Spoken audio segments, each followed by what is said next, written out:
Si tu veux vraiment activer ton pouvoir manifesteur, tu dois d'abord accepter une vérité inconfortable. Tu ne pars pas de zéro. Tu ne manifestes pas seulement avec ton histoire personnelle. Tu manifestes avec une mémoire beaucoup plus ancienne que toi. Une mémoire inscrite dans tes tissus, dans tes réactions automatiques, dans la façon dont ton système nerveux perçoit le monde. Cette mémoire ne pense pas en termes d'objectifs ou de vision board. Elle pense en termes de survie. Imagine un instant les générations qui t'ont précédé. Guerre, crise économique, exil, faillite, perte, instabilité. Même si tu n'as pas vécu ces expériences directement, ton organisme peut en porter l'empreinte.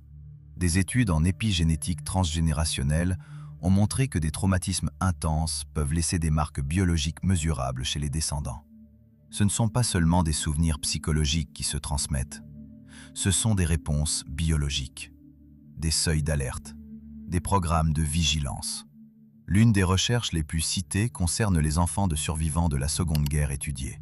Les résultats ont révélé des altérations spécifiques dans la régulation du cortisol, l'hormone du stress, chez ces enfants. Autrement dit, même sans avoir vécu le traumatisme, leur système nerveux portait une signature biologique de vigilance accrue. Une autre étude menée sur des descendants de personnes ayant vécu la famine hollandaise de 1944 a montré que certaines modifications épigénétiques liées au métabolisme et à la gestion des ressources énergétiques étaient encore présentes plusieurs générations plus tard. Le corps s'adapte à la pénurie et peut transmettre cette adaptation. Cela signifie que ton organisme peut avoir intégré une règle implicite de ta lignée familiale, comme conserver, économiser, anticiper le manque. Cette règle ne vit pas dans une pensée claire comme « l'argent est rare ». Elle vit dans un seuil d'activation du système nerveux, dans une tension de fond, dans une hypervigilance subtile. Ton corps stocke des signatures énergétiques héritées, des états émotionnels répétés sur des générations, des mémoires de survie, des empreintes de manque.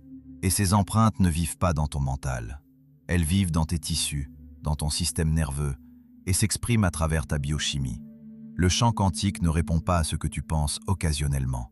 Il répond à ce que tu émets sur la durée, comme la moyenne pondérée de tous tes états. Or, ton émission électromagnétique principale ne vient pas de tes maux intérieurs, mais de ton état nerveux. Et quand tu visualises l'abondance, ton mental voit l'expansion. Mais ton corps, lui, peut percevoir une rupture d'équilibre, une sortie du territoire connu. Il ne cherche pas à te saboter. Il cherche à te protéger selon un ancien programme. Alors il activera des programmes de protection au travers de schémas répétitifs, non pas parce que tu sabotes, mais parce que ton corps cherche à retrouver ce qu'il connaît en tant qu'héritier d'une mémoire adaptative. Ce que tu appelles blocage est souvent une loyauté inconsciente envers une mémoire ancienne, une tentative du corps de rester en terrain connu. Il y a aussi une dimension d'appartenance subtile. Ton organisme associe parfois inconsciemment la prospérité à une séparation du clan.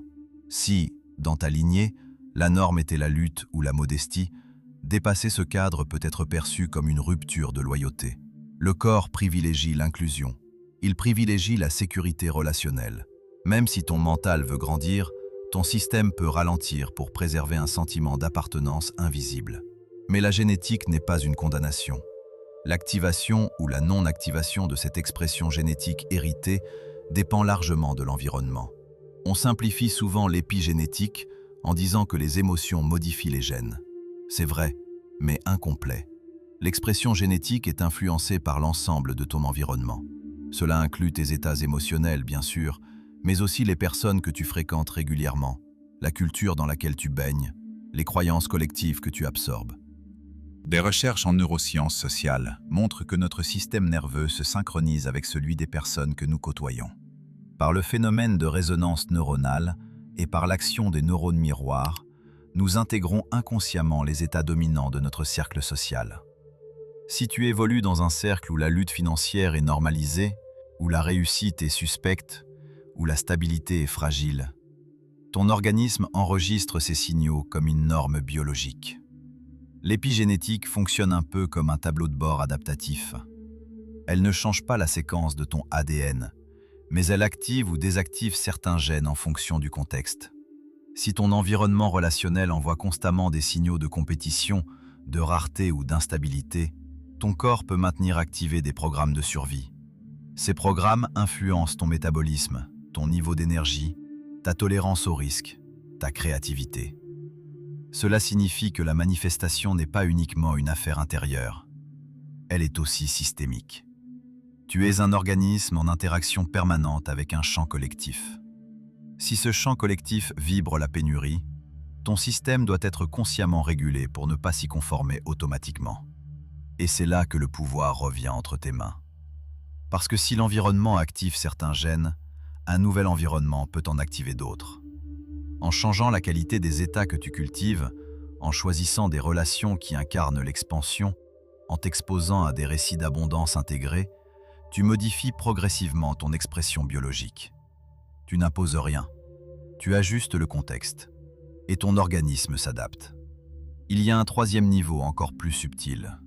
Même si tu comprends tes héritages familiaux, même si tu modifies ton environnement, il reste une dimension chimique profondément ancrée. Chaque émotion déclenche une cascade chimique. Et à force de répéter certaines émotions, tes cellules s'y habituent. Elles s'y attachent. Elles les reconnaissent comme normales.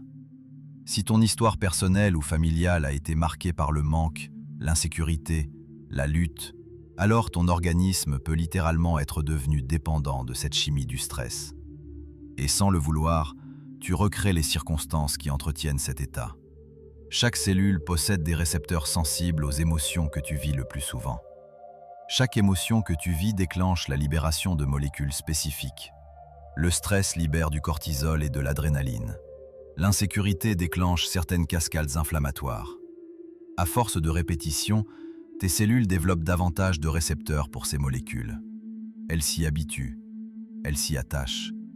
Elles les reconnaissent comme normales. Si ton histoire personnelle ou familiale a été marquée par le manque, l'insécurité, la lutte, alors ton organisme peut littéralement être devenu dépendant de cette chimie du stress. Et s'est adapté à ce cocktail hormonal. Il le reconnaît comme familier. Et le familier est rassurant pour le système nerveux, même s'il est inconfortable. Cela crée un phénomène d'auto-renforcement. Ton corps, habitué à un certain niveau d'activation, peut inconsciemment provoquer des pensées ou des situations qui recréent cette intensité émotionnelle. Pas parce que tu veux échouer, mais par addiction chimique. Mais l'addiction chimique peut être remplacée. De la même manière que tes cellules se sont adaptées au stress, elles peuvent s'adapter à la sécurité, à la gratitude, à l'expansion. Lorsque tu comprends ces trois niveaux, transmission transgénérationnelle, activation épigénétique environnementale et addiction biochimique, tu cesses de voir la manifestation comme une question de volonté. Et à partir de là, le travail change complètement. Il ne s'agit plus de convaincre ton esprit. Il s'agit de rassurer ton corps. Maintenant que tu as vu comment la mémoire cellulaire, l'épigénétique et l'addiction chimique peuvent maintenir un programme de pénurie, la question devient simple et puissante. Comment activer un état biologique capable d'accueillir l'abondance sans résistance? Pas en forçant, pas en te battant contre ton passé, mais en installant une cohérence nouvelle, viscérale, mesurable. Le principe est clair. Le champ ne répond pas à une image mentale isolée, il répond à une signature intégrée. Pour que cette signature change, ton corps doit ressentir la sécurité avant l'expansion. Tant que l'abondance est associée, même subtilement, à une menace, à une perte d'appartenance ou à une instabilité, ton système nerveux activera les freins. L'incarnation viscérale consiste donc à transformer la relation biologique entre sécurité et expansion. La première clé est la régulation du système nerveux. Un organisme en état sympathique dominant, orienté vers l'action, la vigilance ou la lutte, émet une fréquence contractée. À l'inverse, lorsque le système parasympathique s'active, notamment par le nerf vague, le corps entre dans un état de sécurité physiologique. La respiration lente, profonde, avec une expiration plus longue que l'inspiration, envoie un signal clair de sécurité au cerveau. Ce simple ajustement commence à modifier la chimie interne. Le cortisol diminue progressivement. Le rythme cardiaque se stabilise. Le corps devient réceptif. Mais réguler ne suffit pas. Il faut ensuite associer cet état de sécurité à l'image de ton expansion. C'est ici que beaucoup se trompent. Ils visualisent l'abondance en étant encore tendus. Ils imaginent la réussite en contractant les épaules. Ils répètent des affirmations avec une légère anxiété de fond qu'ils prennent pour de l'excitation. Le signal envoyé est alors incohérent. Pour que la manifestation s'aligne, l'image mentale doit émerger d'un corps déjà apaisé. Concrètement, cela signifie que tu installes d'abord la sécurité physiologique, puis seulement ensuite tu actives l'intention. Lorsque tu penses à ton projet, à tes finances, à ta croissance, observe ton ventre, ta poitrine, ta gorge. Y a-t-il une contraction? Une microtension? Une retenue du souffle? Ton pouvoir commence par cette observation honnête, sans jugement, juste une reconnaissance. Parce que ce que tu reconnais, tu peux l'ajuster. Une fois le corps régulé, tu introduis une émotion élevée. Non pas une excitation artificielle, mais une émotion stable et expansive comme la gratitude anticipée, la sérénité, la joie tranquille. Les recherches en psychophysiologie montrent que ces états contribuent à faire baisser l'inflammation et à la réparation cellulaire. C'est ici qu'intervient la cohérence cœur-cerveau. Le cœur possède son propre réseau neuronal et génère un champ électromagnétique mesurable. Lorsque tes émotions sont stables et élevées, le rythme cardiaque devient plus harmonieux. Ce rythme envoie des signaux au cerveau, qui à son tour synchronise ses ondes. Cette synchronisation amplifie ton signal interne. Une pensée alignée à une émotion cohérente devient biologiquement crédible. Elle cesse d'être une idée abstraite. Elle devient une expérience incarnée. Et c'est exactement cela, l'incarnation viscérale. Ce n'est pas répéter « je suis abondant », c'est ressentir dans tes organes que l'expansion est sécurisante. C'est permettre à ton système nerveux d'associer croissance et stabilité. C'est envoyer au champ une fréquence sans contradiction interne. Tu peux tester cela sous 24 heures. Choisis une intention simple, précise. Avant d'y penser, prends 3 minutes pour ralentir ta respiration. Inspire sur 5 secondes, expire sur 7. Sens le poids de ton corps sur le support. Laisse tes épaules se relâcher. Quand tu perçois un apaisement réel, amène doucement l'image de ton intention. Ne force rien, n'attends rien. Profite simplement de l'expérience de ce moment de quiétude. Puis active une émotion de gratitude, comme si cette réalité était déjà intégrée dans une continuité naturelle de ta vie. Pour cela, tu peux choisir un souvenir où tu as ressenti de la gratitude et l'associer à une image de ton désir en train de se réaliser. Ainsi, tu dis à ton système que le chemin est aussi sûr que la destination. Maintiens cet état environ 90 secondes. Ce laps de temps est suffisant pour initier une cascade neurochimique mesurable. Si une contraction revient, ne lutte pas. Observe-la. Respire. Réassocie sécurité et expansion. À force de répétition, tes cellules commencent à reconnaître une nouvelle chimie, une nouvelle normalité. Elles développent de nouveaux récepteurs. Ton organisme s'habitue à l'état d'abondance comme il s'était habitué à l'état de lutte. Tu comprends alors que manifester n'est pas ajouter quelque chose à l'extérieur.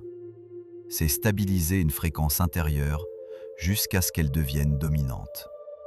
Le moment où ton corps ne perçoit plus l'expansion comme un risque, mais comme une continuité naturelle, la résistance disparaît. Et lorsque la résistance disparaît, le champ n'a plus de contradiction à refléter. Ce n'est pas un travail de force, c'est un travail d'accordage. Tu ne combats pas ton passé. Tu offres à ta biologie une nouvelle expérience répétée de sécurité dans l'abondance.